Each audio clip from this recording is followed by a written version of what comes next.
The heavy weathered door of the barn groaned open, pushed by the small frame of a 10-year-old boy, against the biting December wind of 1921. Emmett Joseph Callahan, followed by a limping old dog named Copper, expected to find only darkness and the musty scent of decay, the lingering emptiness of the man the town had called a madman. Instead, what met his eyes stole the breath from his lungs. The cavernous space was filled with rows of small, neatly made beds, their blankets folded with care.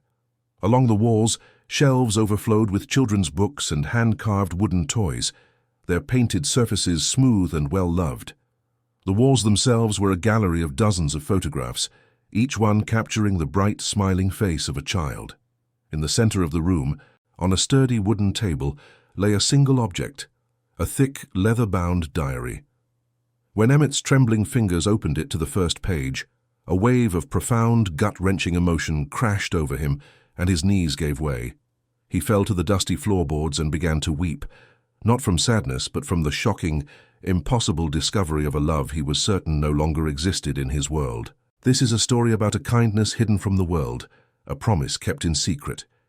If you believe that stories of quiet compassion deserve to be heard, please take a moment to show your support by liking this telling and subscribing to the channel. Let us know in the comments where you are listening from today.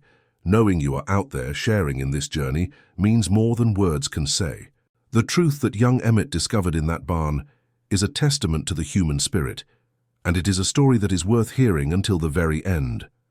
But to understand the impossible weight of that moment, to truly grasp why a forgotten barn on a desolate hill held the power to shatter a young boy's soul and eventually bring an entire town to its knees in shame and gratitude, we must go back. We must travel back 3 months to a cold September morning in Cedar Falls, Iowa. We must return to the day that Emmett Joseph Callahan lost the last piece of the world he had ever known, and his slow, silent descent into a life where hope was a dangerous and forbidden thing.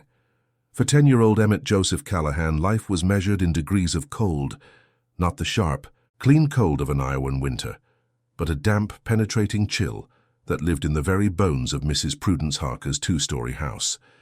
It had been his world for 3 months. Ever since the September day, a runaway wagon had stolen his father, the town's postman, leaving Emmett an orphan in the truest sense of the word. His mother had been gone for 2 years, taken by the quiet consumption that left a hollow space in their small home. Now that hollowness had expanded to fill his entire existence. The house on the edge of Cedar Falls was a place where warmth was a forgotten memory, where the floorboards seemed to suck the heat from his thin-soled shoes, and where the silence was heavier and more suffocating than any blanket. Each morning, he would wake to the pale grey light filtering through a grimy window, the air so cold his breath would form a small fleeting cloud before disappearing, just like his hope. Mrs. Prudence Harker was a woman carved from the same unforgiving winter landscape. At 60, her face was a roadmap of pinched disapproval, her eyes small and dark, missing the spark of kindness that Emmett vaguely remembered in other adults.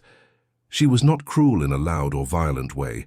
Her cruelty was a quiet, persistent neglect, a methodical starvation of both body and spirit. The county paid her a stipend for each of the 4 orphans she housed, a sum that was meant for food, clothing, and care.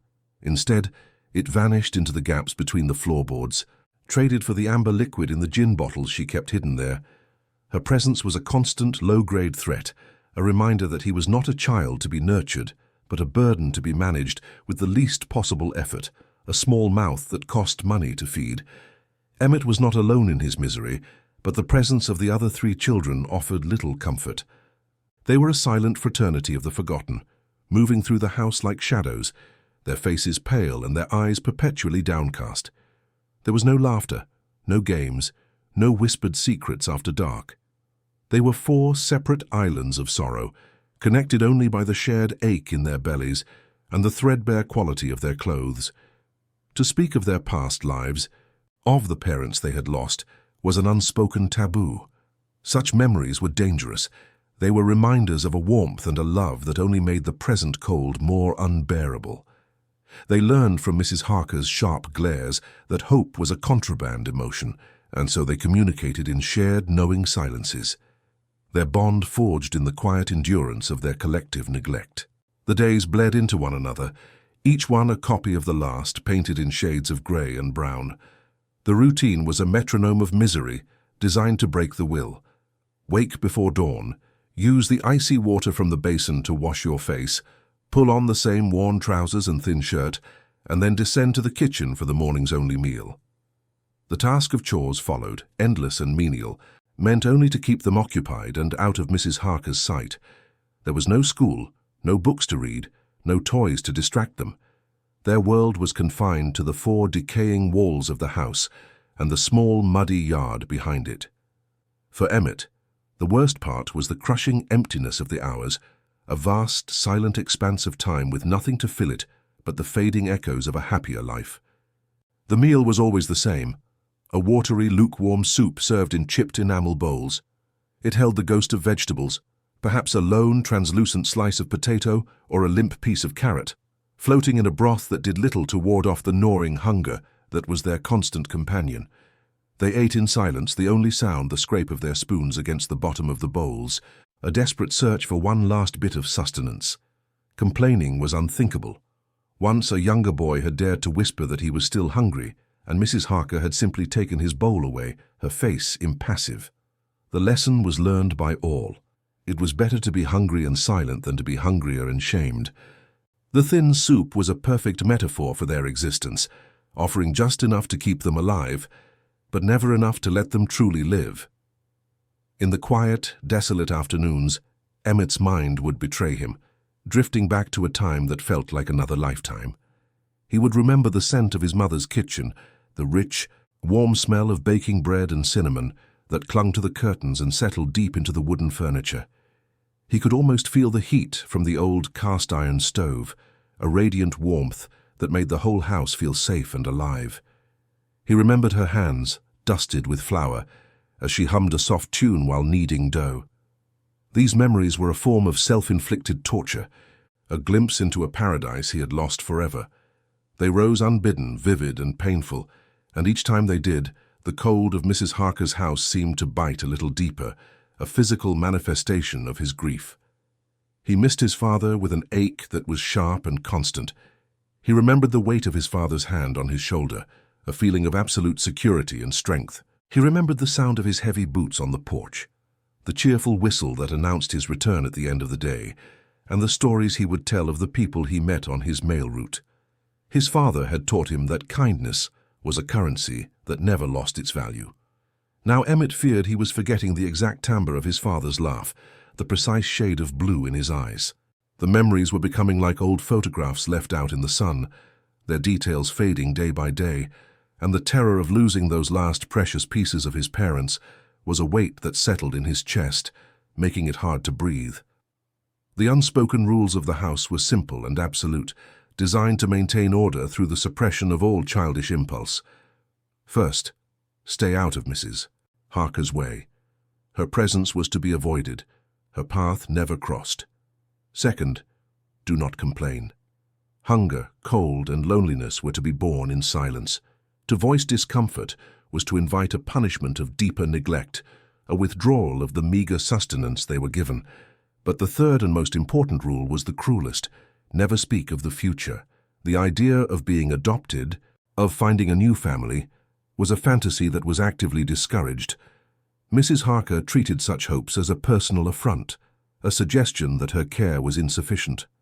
The rule was a cage for the spirit, meant to ensure they accepted their fate as permanent forgotten wards of the county.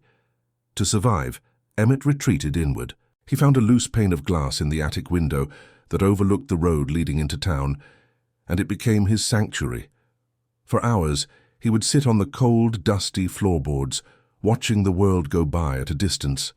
He watched wagons laden with goods, families walking to church on Sunday mornings, and children running home from school, their laughter carried faintly on the wind. He was an observer of a life he was no longer part of, a ghost haunting the edges of a vibrant, living world. He spoke less and less, his voice growing rusty from disuse. The silence of the house was seeping into him, filling up the spaces that were once occupied by words and dreams. He was slowly, imperceptibly disappearing.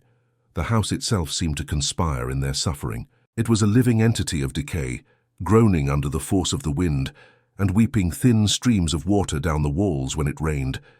The air was thick with the smell of damp wood, mildew, and something sour he couldn't identify. Dust motes danced in the slivers of light that pierced the gloom, illuminating a world of neglect, cobwebs thick as cotton in the corners, grime coating every surface, and the faint, ever-present chill that emanated from the very foundation. The house was not a home. It was a tomb for childhoods, a place where the vibrant energy of youth was systematically drained away, leaving behind only a quiet, hollow resignation. It was a physical prison that was slowly building an even more inescapable one inside his mind. The town of Cedar Falls was complicit in their abandonment. The people saw the Harker house as a necessary evil, a place to deposit the inconvenient tragedies of the community. They averted their gazes when Mrs. Harker came to town for her supplies, pretending not to notice the gaunt faces of the children, who sometimes trailed behind her like specters. Their neglect was a quiet consensus, her shared decision to not look too closely at what was happening on the edge of their town. For Emmett, this was the greater betrayal. It wasn't just one woman who had forgotten him. It was the entire world.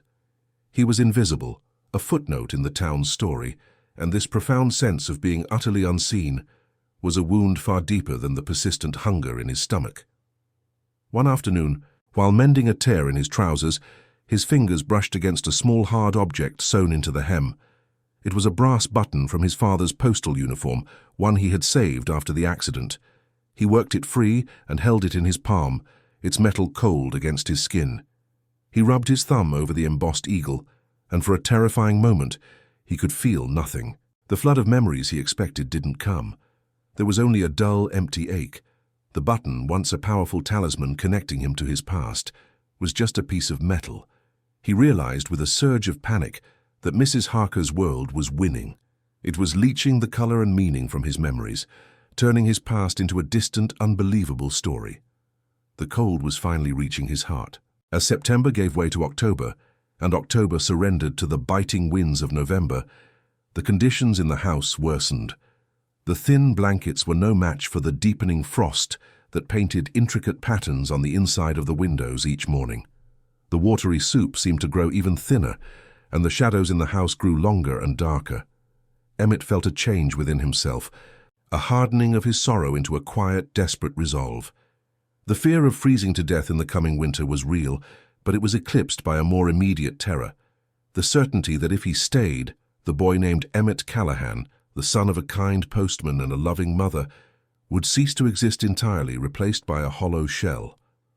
The slow death of his spirit was accelerating, and he knew, with a certainty that chilled him more than any winter wind, that he was running out of time. The fragile sense of stability, the grim routine that had become Emmett's life, was shattered on a frigid morning in the first week of December. The air had grown teeth overnight, and a fine, persistent snow had begun to fall, dusting the dead landscape in a thin layer of white. Mrs. Harker had sent him to fetch a dusty box of old rags from the hall closet, a space that shared a thin wall with her private parlor. He was on his knees, pulling at the heavy box, when he heard the low murmur of voices from the other side of the door. One was Mrs. Harker's, but the other was a man's, deep and official. Curiosity, a feeling he had long ago suppressed, pricked at him. He pressed his ear against the cold, painted wood, the scent of dust and mothballs filling his nostrils, as he held his breath, listening. The man's voice was devoid of warmth, a monotone recitation of facts and figures. He spoke of county ordinances and budget reallocations, words that meant little to Emmett. But then Mrs. Harker's voice cut through, sharp and laced with an unfamiliar tone of eager finality. She spoke of a new arrangement, a more permanent solution for what she called her charges. Emmett's blood ran cold. He had heard her complain about the cost of their upkeep, the inconvenience of their presence. But this sounded different. This sounded like a conclusion. The conversation was not about their welfare. It was about their disposal, and the chilling satisfaction in her voice made the fine hairs on his arms stand on end as he strained to hear every word. Then the man spoke a name that would forever be etched into Emmett's memory: the Blackwood State Work Farm. The name itself sounded like a sentence, a place of shadows and hard labor. The county official described it in sterile, bureaucratic terms, calling it an institution designed to instill discipline and a strong work ethic in wards of the state, who were deemed old enough for vocational training. He mentioned that the farm was always in need of able-bodied boys for its agricultural and quarrying operations. There was no mention of school, no mention of family, no mention of childhood. It was a place where boys were sent not to live, but to be used until they were no longer useful, a final destination for the forgotten. The timeline was delivered with the same chilling detachment. The transfer was scheduled for the first week of January, just after the new year. The official explained that the paperwork was nearly complete and a county wagon would arrive to collect them. Mrs. Harker's response was a sound that was almost a purr of contentment. She confirmed the date and spoke of the one-time placement bonus she would receive for each child successfully transferred to Blackwood. The truth landed on Emmett like a physical blow. They were not children in her care. They were assets to be liquidated. Their future had been sold for a handful of silver, their lives traded for a few extra bottles of gin hidden beneath the floorboards. The name Blackwood echoed in the chambers of his memory. Before his world had collapsed, he remembered overhearing older boys in town speaking of it in hushed, fearful tones. It was a place whispered about on street corners, a bogeyman used to frighten unruly children. They said it was a place surrounded by a high fence, where the ground was hard and the work was harder, and where boys grew thin and grey before their time. Some, they whispered, never came back at all, lost to sickness or the unforgiving labour. The vague, childish horror story was now his confirmed reality, a concrete destination on a map leading directly to the end of his world. The threat was no longer the slow starvation of spirit, it was the swift, brutal certainty of a living death. He heard the scrape of a chair, the rustle of papers being gathered. The officials spoke of the other children by name, confirming that all 4 of them were on the list. The 2 younger boys and the quiet girl who never spoke, they were all condemned. The thought of their small, frail bodies being subjected to the horrors of Blackwood sent a surge of protective fear through him. They would be separated, their silent, sorrowful fellowship broken apart forever, each of them left to face that terrible place alone. He was the oldest, and in that moment a weight of responsibility he had never asked for settled upon his narrow shoulders. He was not just a victim. He was a witness to the impending destruction of 3 other innocent lives. The parlor door opened, and Emmett scrambled back into the shadows of the hallway, his heart hammering against his ribs. He watched the man, tall and faceless in a heavy wool coat, walk past without a glance in his direction. Mrs. Harker showed him to the front door, her posture almost cheerful. The lock clicked shut, and an unnerving silence descended upon the house once more. But it was a different kind of silence now. It was no longer empty. It was filled with the deafening tick of a clock counting down the final days of his life. There was no one to appeal to, no authority to petition. The county itself had signed their fate. He remained crouched in the darkness of the hallway for a long time, the cold from the floorboards seeping into his bones. The world had shrunk to the space between one breath and the next. He could stay and be sent to Blackwood, a place from which there was no return, or he could run. He could flee into the heart of an Iowan winter, with nothing but the thin clothes on his back. Both options were a death sentence, but one offered a choice. One was surrender. The other was a fight, however hopeless. The slow, creeping despair that had defined his existence in this house was burned away by the white-hot terror of a known and certain doom. He knew, with a clarity that was absolute, that he could not wait for the county wagon to arrive. He had to leave. He had to run. Now. The knowledge of his fate settled not like a weight, but like a shard of ice in his gut. Back in the cold attic, huddled by the window that had once been his only escape, Emmett understood there was no more watching. The world he observed from a distance was no longer a separate reality. Its gears were turning to crush him. The name Blackwood State Work Farm was a final dead-end road, a place where boys were unmade, their spirits broken against rock and frozen soil. He could wait for the county wagon, a passive passenger on a journey to his own destruction, or he could choose the unforgiving wilderness of an Iowan winter. Both paths likely led to the same end, but only one allowed him to walk it on his own 2 feet. The decision was not born of courage, but of pure, unadulterated terror. The slow death he was experiencing in Mrs. Harker's house had been replaced by the promise of a swift one. He would not wait for it. He would run toward the cold, because the cold, at least, was honest in its cruelty. The next morning, driven by a gnawing hunger that had become his shadow, he slipped out just after dawn to check a small, crude snare he'd set by the frozen creek, a desperate attempt to catch a rabbit. The trap was empty, but he was not alone. Huddled near the brittle reeds was a creature as lost as he was, an old golden retriever mix, his fur matted and his body thin to the point of starvation. The dog shivered violently, a noticeable limp in his back left leg making him list to one side. He didn't bark or growl as Emmett approached, only lifted his head with weary eyes. Around his neck was a worn leather collar with a small tarnished brass plate. Emmett knelt, his cold fingers tracing the engraved words, "Come home." As if understanding the boy's touch, the dog nudged his chapped hand, then gently tugged at the hem of his trousers, looking down the snow-dusted road with a clear, unmistakable urgency. It was a silent plea for trust, a desperate invitation from a fellow traveler on the brink of oblivion. In that single, profound moment, the vague resolve to flee sharpened into a concrete plan. The plan was the dog. His destination was wherever this animal was so determined to go. He had nothing left to lose and no one to leave behind who would even notice his absence for days. The certainty of his miserable existence under Mrs. Harker's roof, culminating in the finality of Blackwood, was a far greater and more immediate threat than the vast white emptiness of the countryside. He looked back at the grim two-story house, a prison of cold indifference and slow starvation. There were no goodbyes to be said, no sentimental glances. That place held nothing for him but the ghosts of what he had lost. His preparation was not a gathering of supplies, but the simple, powerful act of turning his back on that house forever. He would follow the dog. He knew he couldn't leave with completely empty hands. The journey would be long, and the gnawing in his stomach was already a persistent ache.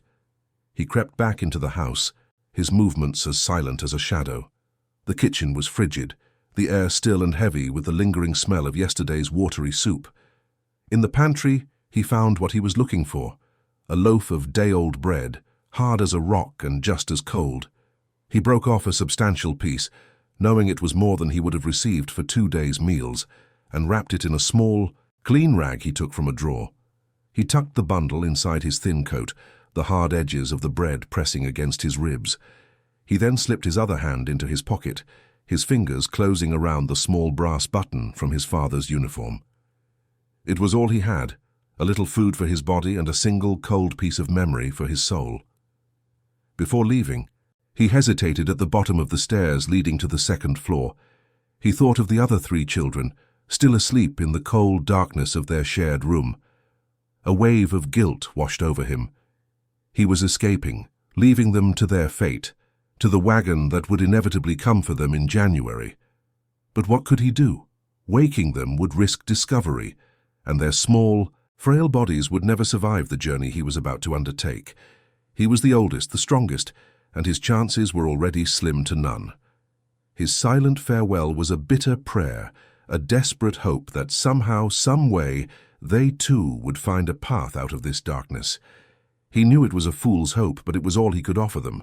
This was his point of no return. Choosing his own survival meant accepting he could not be their savior. The minutes before he left were the longest of his life. He stood by the back door, listening to the sounds of the waking world, waiting for the right moment. The house was a living creature, its old bones groaning and settling in the cold. A floorboard creaked upstairs, and Emmett froze, his heart leaping into his throat. He imagined Mrs. Harker stirring, her day of quiet cruelty about to begin. He held his breath, counting the seconds, certain he would hear her heavy footsteps on the stairs, but there was only the mournful sigh of the wind outside and the frantic rhythmic pounding of his own blood in his ears. The sky outside the grimy kitchen window was shifting from black to a deep, bruised purple. It was time. The darkness was his only shield, and it was quickly fading. He found Copper waiting patiently by the fence line, a silhouette of steadfast purpose against the snow. The dog let out a low whine, a sound of encouragement, and nudged Emmet's leg. With a final deep breath that burned his lungs, Emmet turned his face west, away from Cedar Falls, away from the house of neglect, and away from the future that had been written for him. He pulled the collar of his thin coat tighter around his neck and fell into step behind the limping dog. Each crunch of his worn shoes on the crisp snow was a definitive sound, a step away from a certain end and into an unknown beginning. He did not look back. He couldn't afford to. He and the dog moved as one, two lost souls venturing into the vast, unforgiving white, guided by nothing more than a shared desperation and the faint promise of a place to call home. The journey began as a silent pact, a shared flight into the heart of an unforgiving white world. The first hour was a blur of motion, driven by the adrenaline of escape. Emmet and Copper moved west, away from the rising sun, their shadows stretching long and thin behind them on the unbroken snow. The wind was a physical entity, a relentless predator that clawed at Emmet's thin coat and found every gap in his worn clothing. It stole the warmth from his body and the breath from his lungs, turning the air into a weapon. His feet, protected only by thin leather shoes, were the first to surrender to the cold. Within minutes they were numb, clumsy blocks of ice that made each step a precarious, stumbling effort. He focused on the dog ahead of him, a small, limping beacon of purpose in the vast, indifferent landscape. Copper's gait was uneven, but his pace was steady, a rhythm of survival that Emmet forced himself to match, one painful step at a time. They navigated a landscape that was both beautiful and brutal. The snow-covered fields stretched out like a pristine, empty canvas, the only features the skeletal shapes of dormant trees and the dark, jagged lines of fences half buried in drifts. The silence was immense, broken only by the crunch of Emmet's boots and the whisper of the wind through brittle branches. At one point, a distant bark echoed across the fields, sharp and sudden. Emmet froze, his heart seizing in his chest, convinced it was a sound from the town, a signal that his absence had been discovered. He scanned the horizon, his eyes wide with terror, expecting to see a figure, a search party. But there was nothing. Copper paused, looking back at him with an intelligent patience, as if sensing the boy's fear. The dog let out a soft whine, a sound of reassurance, and then turned and continued his limping trek, pulling Emmet's courage along with him. The first major obstacle was a river, not wide, but its surface was a treacherous sheet of dark, uneven ice. There was no bridge, no clear crossing. To go around would add miles to their journey, miles Emmet knew he did not have the strength for. Copper didn't hesitate. He picked his way carefully onto the frozen surface, his claws scratching for purchase. Emmet followed, his breath held tight in his chest. He could hear the ice groaning and cracking under his slight weight, a terrifying sound that spoke of the frigid, dark water just inches below. He kept his eyes fixed on the opposite bank, focusing on a single snow-dusted pine tree as if it were an anchor. Each step was a gamble, a prayer whispered into the biting wind. When his feet finally touched the solid, snow-covered ground of the other side, a wave of relief so powerful it made his knees weak washed over him. They had made it across. It was a small victory, but in this desolate world it felt monumental. Hunger began to assert itself, not as a dull ache, but as a sharp, twisting pain in his stomach. He remembered the bread tucked inside his coat. They found shelter from the wind in the lee of a large granite boulder, a temporary respite from the relentless assault of the cold. Emmet broke the hard loaf in two, the bread so frozen it cracked like a piece of wood. He offered the larger piece to Copper, who devoured it gratefully, his tail giving a single weak thump against the snow. Emmet ate his own portion slowly, forcing the dry, tasteless crumbs down his throat.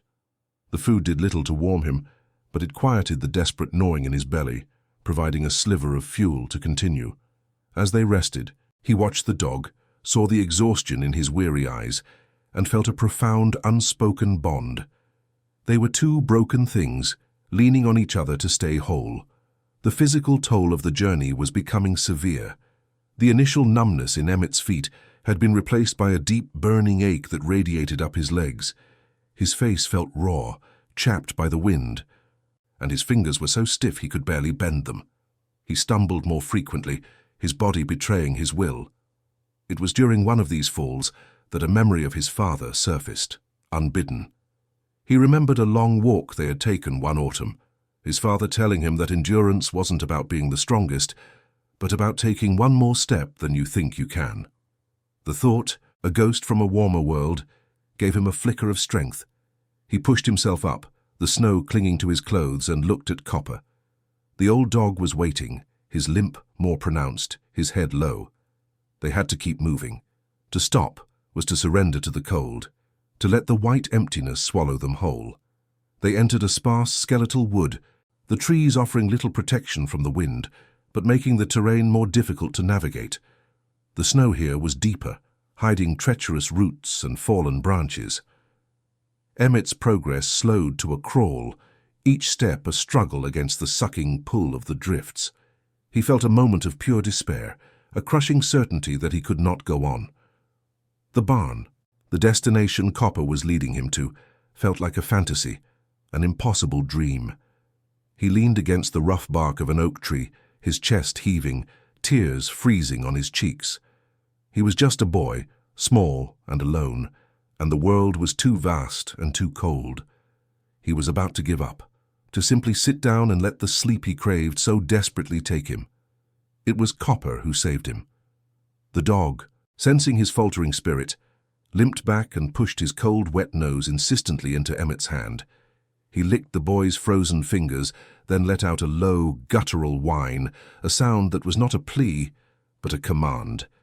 He nudged Emmett's leg again, harder this time, and then turned and took a few determined steps forward before looking back, his eyes holding a clear, unwavering message. "We are not done." The simple animal insistence cut through the fog of Emmett's exhaustion. He was not alone. He had a duty to this creature who had trusted him, who had chosen him. He wiped the frozen tears from his face with the back of his sleeve, took a ragged breath, and pushed himself away from the tree. He would take one more step. For Copper. The landscape began to change again as they cleared the woods, the ground rising into a low sloping ridge. The climb was agonizing. The wind was stronger here, unimpeded, and it threatened to push him back down the hill with every step. He had to lean into it, his body angled against the force of nature, his eyes narrowed to slits against the blowing snow. His lungs burned with the effort of drawing in the frigid air. He lost sight of everything but the patch of snow directly in front of him and the rhythmic, limping progress of the dog just ahead. The world shrank to this single, desperate act of climbing, of putting one foot in front of the other. The top of the ridge seemed to recede as he climbed, a cruel illusion that tested the very limits of his resolve. Then suddenly they were there, at the crest of the hill. The wind howled around them, but for the first time, Emmett could see their destination. Standing alone against the grey sky, perhaps half a mile distant, was a large, dilapidated barn. It looked ancient and forgotten, its wood weathered to a silver grey, parts of its roof sagging. It was the structure the locals called the ruin of Old Man Whitmore, a place associated with isolation and madness. To anyone else, it would have looked like the end of the world, a place of utter desolation.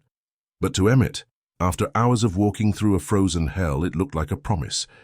It was a solid shape in a formless landscape, a destination. Copper stopped beside him, his body trembling with exhaustion, and let out a single soft bark. It was not a sound of triumph, but of arrival. The final stretch was a slow, agonizing descent, and then a flat walk across a snow-swept field. Every muscle in Emmett's body screamed in protest. The sight of the barn gave him a target, but it also seemed to drain the last of his adrenaline, leaving only a profound, bone-deep weariness. He felt a disorienting sense of unreality, as if he were watching himself from a great distance, a small figure moving through a dream. He and Copper walked side by side now, their shoulders occasionally brushing, two exhausted pilgrims nearing the end of their quest. The snow was deeper here, making the final few hundred yards feel as long as the entire journey that had preceded it. He could feel the last of his energy failing, the cold finally seeping into his very core. As they drew closer, he could see the details of the barn. It was larger than he had imagined, its great wooden doors held shut by a simple wooden latch. There were no tracks in the snow around it, no sign of life. A profound sense of doubt crept into his mind. What if this was a mistake? What if they had come all this way only to find an empty, frozen shell, a shelter no better than the open field? The man who had lived here, Silas Whitmore, was dead. The town called him a madman. Fear, cold and sharp, pierced through his exhaustion. He had risked everything on the instincts of a stray dog, and now, standing before the silent, imposing structure, he feared he had made a fatal error. Copper, however, showed no such hesitation. He limped directly to the heavy, weathered door and nudged it with his nose, then looked back at Emmett expectantly. The dog's certainty was the only thing that kept Emmett moving. He reached the door, his hand trembling so badly he could barely grasp the wooden latch. For a moment, he was paralyzed by the fear of what he might find inside or what he might not. He thought of Mrs. Harker's cold house, of the certainty of Blackwood, and knew that there was no turning back. Whatever lay behind this door was now his only hope, his only future. With the last of his strength, he lifted the latch. The wood was cold and rough beneath his numb fingers. He placed his shoulder against the massive door and pushed. It resisted at first, groaning in protest, the sound loud in the immense silence. Then, slowly, scraping against the frozen ground, it began to move. A sliver of darkness opened up, and the scent of old hay, dust, and something else, something clean and warm, spilled out into the frigid air. He pushed harder, the opening widening, and stepped across the threshold, out of the biting wind and into the dim, quiet interior. Copper followed close at his heels, and the great door swung heavily shut behind them, plunging them into a new and unknown world. The moment the heavy barn door groaned shut, the world changed. The relentless assault of the wind ceased instantly, replaced by a profound, echoing silence that felt ancient and sacred. The air inside was still and cold, but it lacked the vicious, biting edge of the world he had just left behind. It was a different kind of cold, a cellar coolness that was passive, not aggressive. As his eyes struggled to adjust to the dim light filtering through 100 tiny cracks in the weathered walls, a scent reached him that was utterly wrong, yet impossibly right. He had expected the damp, sour smell of rot and animal decay, the signature of a place abandoned to time. Instead, the air smelled of dry hay, of aged wood, and faintly, underneath it all, the clean, crisp scent of laundered cotton and lemon soap. It was the smell of a place that had not been forgotten, but carefully preserved, a pocket of stillness in a world of turmoil. His vision slowly sharpened, shapes emerging from the gloom, and the first sight that registered in his exhausted mind was so profoundly illogical it made him question if the cold had finally broken him. Arranged in neat, orderly rows across the vast expanse of the main floor were at least 24 small beds. They were simple cots, but each one was made with meticulous care, a thick woolen blanket folded at its foot, and a single plump pillow at its head. The sight was a quiet, stunning rebuke to the chaos of his recent life. In a world where his own bedding was a thin, lumpy mattress and a threadbare sheet, this vision of ordered comfort seemed like a hallucination. This was not the lair of a madman. It was a dormitory, a barracks for a small, invisible army of children, a sanctuary waiting patiently to be filled. The sheer intentionality of it all was overwhelming, a silent testament to a purpose he could not yet comprehend. As he took a hesitant step forward, his gaze was drawn to the walls. Along the entire length of the barn, sturdy wooden shelves had been erected, running from the floor nearly to the high, raftered ceiling. And they were full. They overflowed with a treasure trove that made his breath catch in his throat. There were books, hundreds of them, their colorful spines a vibrant slash against the grey wood. He could see picture books for the very young and thicker volumes for older readers. Next to the books were toys, not the cheap factory-made trinkets from a town store, but hand-carved wooden wonders. There were armies of soldiers, collections of farm animals with intricate details, dolls with yarn hair and spinning tops painted in cheerful reds and blues. Each object was smooth, its edges softened by use, evidence of having been held and loved by countless small hands. This was not a collection. It was a library of joy, a museum of childhoods that had been fiercely protected. Deeper in the barn, another gallery adorned the walls, this one more personal and far more powerful. Tacked carefully onto the wooden planks were dozens and dozens of photographs. He moved closer, his worn shoes making soft, shuffling sounds on the dusty floorboards. They were pictures of children, boys and girls of every age, from toddlers taking their first steps to teenagers on the cusp of adulthood. Each one was captured in a moment of unguarded happiness, their faces lit with wide, genuine smiles. They were dressed in clean clothes, their hair was combed, and their eyes shone with a light of hope and security that Emmett had almost forgotten could exist. He felt an inexplicable kinship with these unknown faces, as if he were looking at long-lost family members. He was standing in a hall of ghosts, but they were not sorrowful spirits. They were the joyful echoes of lives that had been saved. The oppressive weight of the freezing journey, the gnawing hunger, and the constant simmering fear began to dissolve, replaced by a profound and disorienting sense of peace. The warmth he felt had nothing to do with the temperature of the air. It was a heat that radiated from the very walls, an emotional resonance left behind by the immense care that had been poured into this space. For the first time, in what felt like a lifetime, he did not feel like a burden. He did not feel invisible. He felt seen, even in this empty room. The barn was a fortress built not of wood and nails, but of compassion. It was a silent, powerful declaration that children were worth protecting, that their happiness mattered.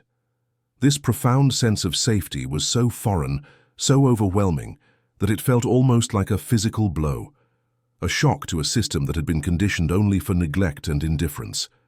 While Emmett stood frozen in a state of wonder, Copper seemed to understand the space completely.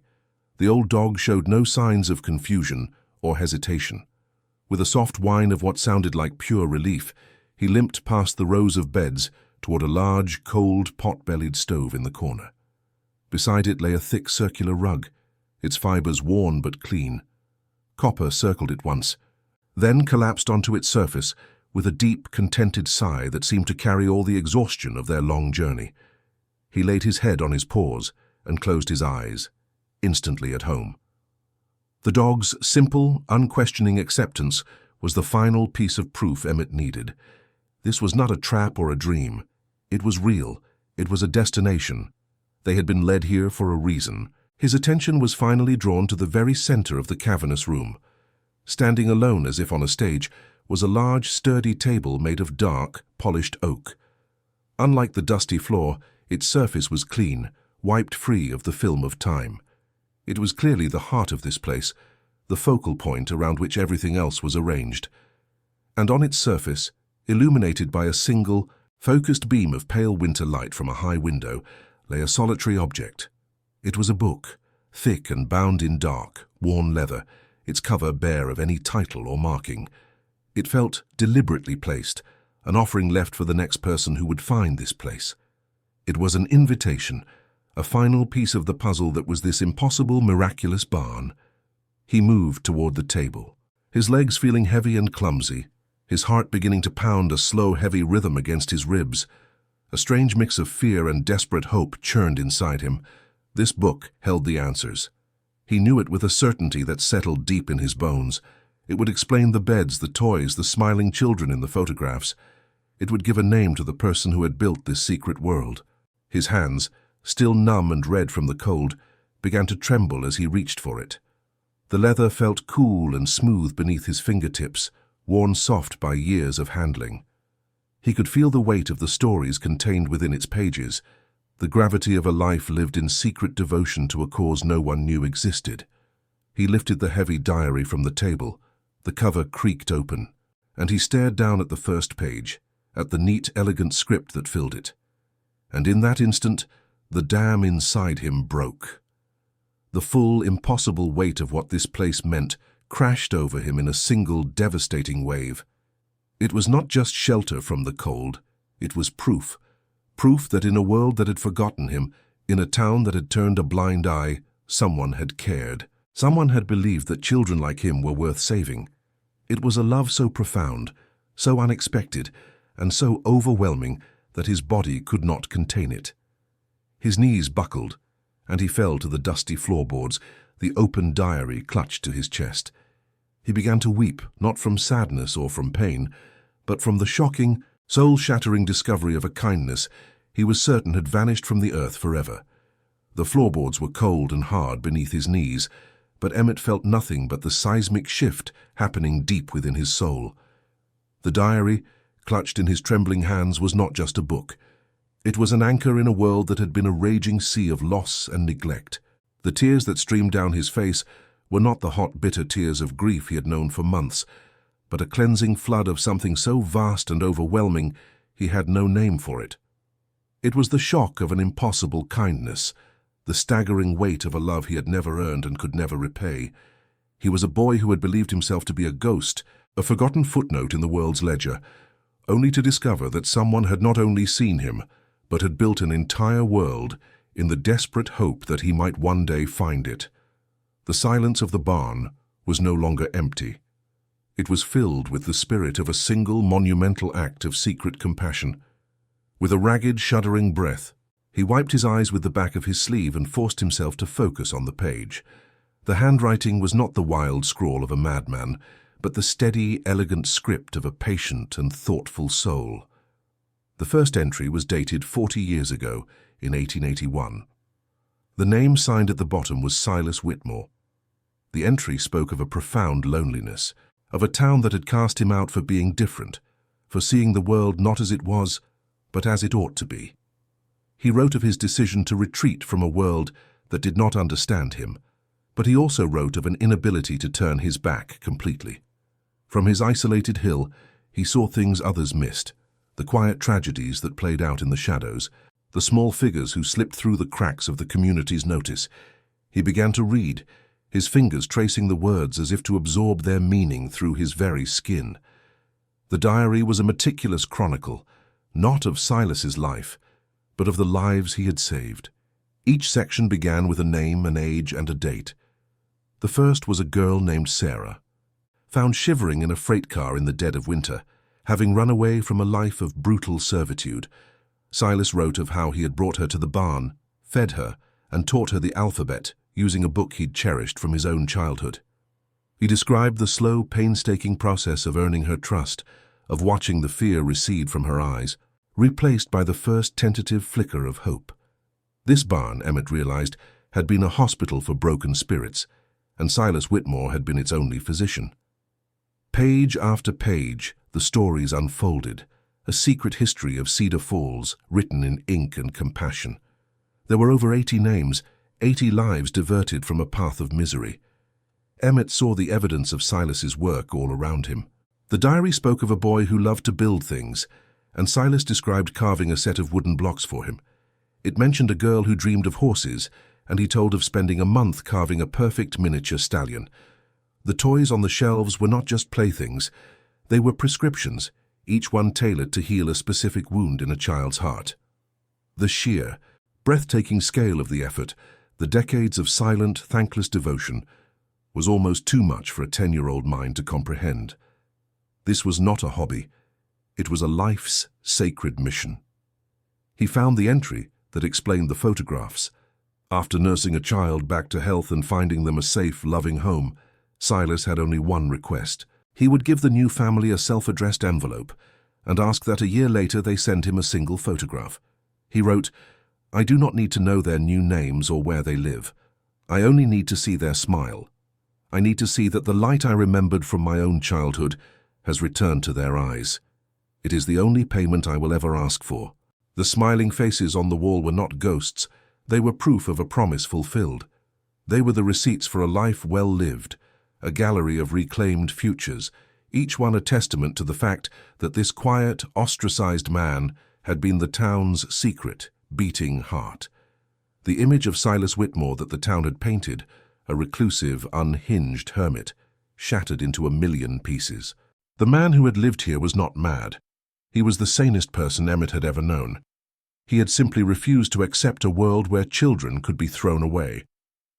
While the good people of Cedar Falls went to church on Sunday and spoke of charity, Silas Whitmore was living it every single day in the cold and the dark, with no one to witness his grace.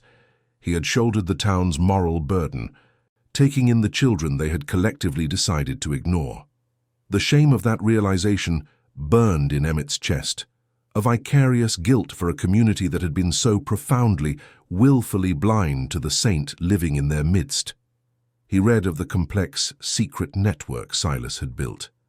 Using a post office box in a neighboring town, he would write letters to churches and orphanages dozens of miles away, carefully describing a child without ever revealing his own identity. He would vet the families through cautious correspondence, searching for genuine warmth and kindness in their words. When he was certain he had found a good match, he would arrange for the child to be left at a designated, neutral location, like a train station or a church stoop, with a small bag of their belongings and a letter explaining their circumstances. It was a logistical marvel of compassion, a clandestine railroad for the lost, operated by a single determined conductor who asked for nothing in return. The depth of Silas's sacrifice was revealed in a series of entries from the late 1890s. He wrote of selling off his family's heirlooms one by one to fund his mission. A silver tea set paid for 3 train tickets to a new life in the West. A pocket watch inherited from his father was traded for warm coats and sturdy shoes for 2 young brothers. He detailed his own meager existence, living on little more than potatoes and scavenged greens, pouring every spare cent into the children's welfare. He willingly embraced poverty and solitude so that others could have the warmth of a family and the promise of a future. He had given them everything he had, not just his time and his skill, but the very substance of his life, until there was almost nothing left for himself. With a growing sense of dread and anticipation, Emmett turned to the final entries, the ink fresher, the dates chillingly recent. They were from just a month ago in November of 1921. Silas's handwriting was less steady now, the elegant script occasionally trembling, but the purpose was as clear as ever. He wrote of his failing health, of the cold that had settled deep in his bones and would not leave. But his concern was not for himself. It was for the 4 small shadows he had been watching in the windows of the Harker house on the edge of town. He described their pale faces, their threadbare clothes, and the profound sadness in their eyes. He had been documenting Mrs. Harker's neglect for months, leaving small packages of food near the property line, hoping the children would find them. Then, Emmett's world stopped. He read his own name. Silas had written about the postman's son, the boy who had lost both his parents and now seemed to be losing himself. He described watching Emmett through a small spyglass, seeing him sit for hours in the attic window, a lonely sentinel observing a world he could no longer join. The man Emmett had never met, the man the entire town had scorned, had seen him. In his darkest, most invisible moments, someone had been watching not with pity, but with a fierce protective concern. He had not been alone in his sorrow. He had been witnessed. The knowledge was a key turning a lock deep inside him, opening a door to a room he thought would be sealed forever. The final entry was a plan born of desperation. Silas knew he was dying. He knew he didn't have the strength to rescue the children from the Harker house himself. So he had devised one last, desperate gamble. He wrote about his oldest and most loyal companion, his dog, Copper. He knew the dog would be lost without him, but he also knew the animal's unerring instinct to return to the only home he had ever known. He wrote, "I will make sure his collar is secure, the one that reads, 'Come home.' It is not a command for him, but an invitation for another. Perhaps if God is merciful, he will find one of them. Perhaps he will lead one of them here." The dog had not been a stray. He had been a messenger, a final desperate prayer sent out into the world by a dying man. Tucked into a small leather flap on the inside back cover was a folded piece of paper. It was not a diary entry, but a letter. The handwriting was shaky, but the words were firm. It began, "To the child who finds this place." Emmett's breath hitched. This home was built on the belief that no child is a burden, and no soul is beyond saving. Whatever darkness you have known, leave it at the door. Here you are safe, here you are treasured. All I ask is that you live a good life. Be kind. Find joy. And if you can one day pass that kindness on to someone else who needs it. That is all the payment I will ever require. It was a final blessing, a benediction from a man who had become a ghost, entrusting his life's work to the next generation. The sobs that racked Emmett's body were different now. They were not for himself, but for the beautiful, heartbreaking goodness of Silas Whitmore. He cried for the man's loneliness, for his sacrifice, and for the profound injustice of a life of secret virtue that had been mistaken for madness. He pressed the open diary to his chest, the leather cool against his tear-soaked shirt, feeling a connection to this man that transcended time and death. He was no longer just an orphan. He was an heir, an inheritor of a legacy of impossible kindness.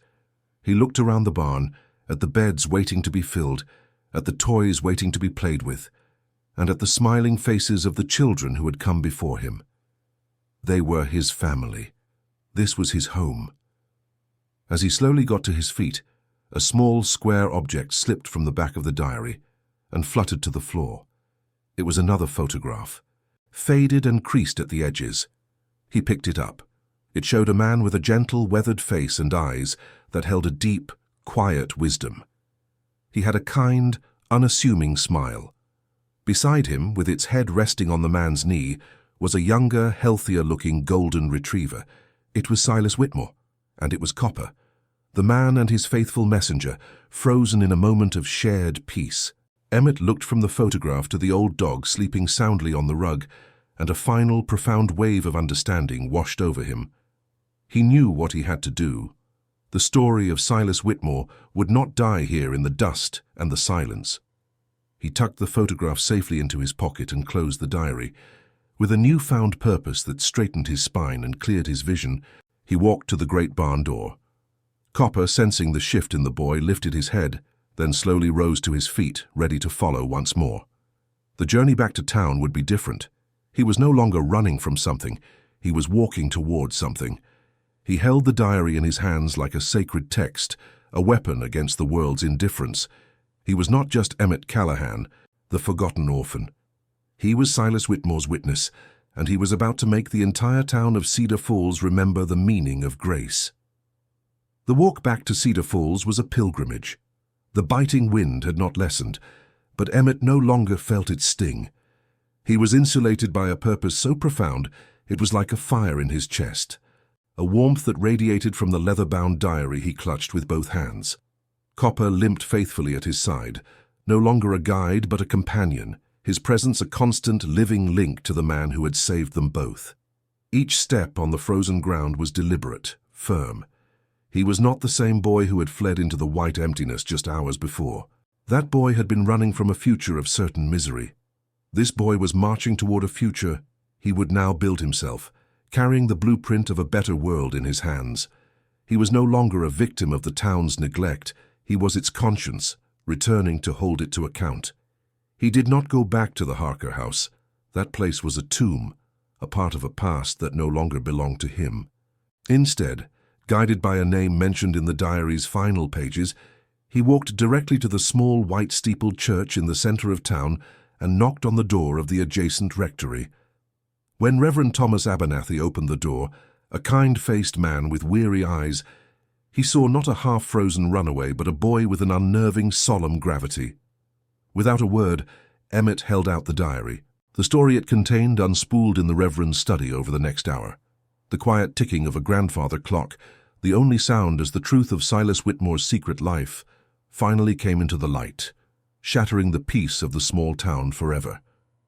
The revelation was a shockwave that radiated through Cedar Falls, cracking the very foundations of the community's self-perception. The diary's contents, verified by the Reverend, led to the immediate arrest of Mrs. Prudence Harker and the rescue of the 3 other terrified, malnourished children from her house of horrors. But it did more than that. It ignited a firestorm of collective shame and awe. The photographs were brought into town, and as families from surrounding counties came forward, the truth became undeniable. The town's most successful merchants, its kindest teachers, its most respected farmers, many were the children Silas had saved, their lives a hidden testament to his boundless charity. The man they had dismissed as a lunatic was revealed to be the town's greatest, most humble benefactor, a silent saint who had done the work they had all failed to do. The town's repentance was swift and absolute. They organized a funeral for Silas Whitmore that was attended by more than 400 people, a silent, weeping congregation standing in the snow to honor the man they had ostracized. They stood not as judges, but as penitents, their gratitude mingling with a profound, unspoken apology. For Emmett, the future arrived in the form of Reverend Abernathy and his wife Clara, who, without a moment's hesitation, took him into their home not as a ward but as a son. He finally had a family again, a place of warmth and unconditional love. And at the foot of his new bed, sleeping soundly every night, was Copper, the faithful old dog who had lived out his final happy years, surrounded by the comfort he so richly deserved. 20 years later, a man stood in the doorway of a beautifully restored barn, watching a group of children play in the late afternoon sun. The structure was no longer a ruin, but a beacon of hope, its silvered wood now strong and sound, its windows clean and bright. A handsome wooden sign above the door read, "The Silas Whitmore Home for Children." The man was Emmett Callahan, now 30 years old, the director of the home he had helped establish. He had dedicated his life to ensuring that the legacy of the man who saved him would never be forgotten, that the light of compassion Silas had ignited in secret would now shine for all the world to see, a permanent promise to every lost child that they would find a safe harbor here. He turned his gaze to a new photograph on the wall inside, placed among the dozens of smiling faces from Silas's time. It was a picture of him as a boy, standing between a smiling Reverend and Clara Abernathy, his hand resting on the head of an old, happy dog. It was the first picture ever taken of him where the light had truly returned to his eyes. He had found his purpose not in escaping his past, but in embracing it, in transforming the pain of his own story into a source of strength and empathy for others. He was continuing the work, ensuring the barn remained a place where broken spirits were mended and forgotten, children were finally truly seen. The sun began to set, casting long shadows across the yard, and Emmett called the children in for dinner. As they ran past him, their laughter filling the air that had once been silent, he felt a profound sense of peace. The barn was no longer a secret sanctuary. It was a living, breathing testament to a simple, powerful truth. He understood now that the deepest kindness often grows in the places society is too blind to look, nurtured by the quiet, unassuming souls who expect no recognition. Silas Whitmore had taught him that a single life, lived in service to others, could echo through generations, changing the world not with grand gestures, but with the simple, steady work of mending one small, broken piece at a time. And in that sacred place, Emmett Callahan knew he was finally truly home.